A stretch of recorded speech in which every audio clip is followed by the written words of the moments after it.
Peoples party भी मुख्तलिफ मद्दोजज़र से गुज़री है और उस पर भी प्रो इस्टेब्लिशमेंट सियासत करने के इल्ज़ामात लगते रहे हैं और कुछ अरसे से वो कर भी रही है। लेकिन पीपल्स पार्टी के क्रेडिट में भी जमहूरियत के लिए बहुत कुछ है। सबसे बड़ा तो आईन है। आईन पाकिस्तान जुल्फ़िकार अली भुट्टो ने दिया था, जो पीपल्स पार्टी के सरबराह थे।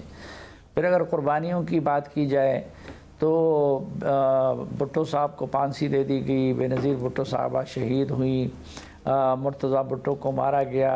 इसी तरह इस ख़ानदान ने इस हवाले से उनके बड़ों ने सऊबतें बर्दाश्त की हैं, तो उस हवाले से भी उनका पड़ना भारी है।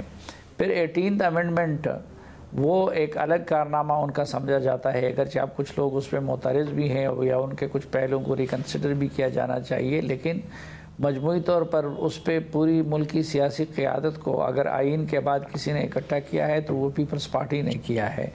अच्छा, पीपल्स पार्टी के क्रेडिट में ये बात भी जाती है कि जब उसकी हुकूमत थी तो मुल्क में कोई सियासी कैदी नहीं था।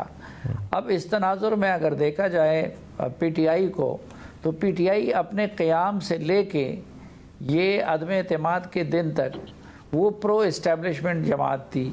इस्टेब्लिशमेंट ने उसमें लोगों को शामिल किया, इस्टेब्लिशमेंट ने उसके लिए इलेक्शन लड़े, इस्टेब्लिशमेंट ने उनके लिए अदलिया को डील करती रही। और ख़ुद आपको इमरान खान साहब के बयानात याद होंगे कि इमरान खान साहब कहते थे कि हम तो बिल पास करने के लिए भी उनकी मदद लेते थे। तो जब जमहूरी क्रेडेंशियल के हवाले से मुआवजा किया जाता है तो मेरे ख़्याल में फिर वाकई बिलावल साहब ठीक कहते हैं कि उनको ज़ेब नहीं देता कम अज़ कम PTI को कि वो उनको जमहूरियत की पट्टी पढ़ाए।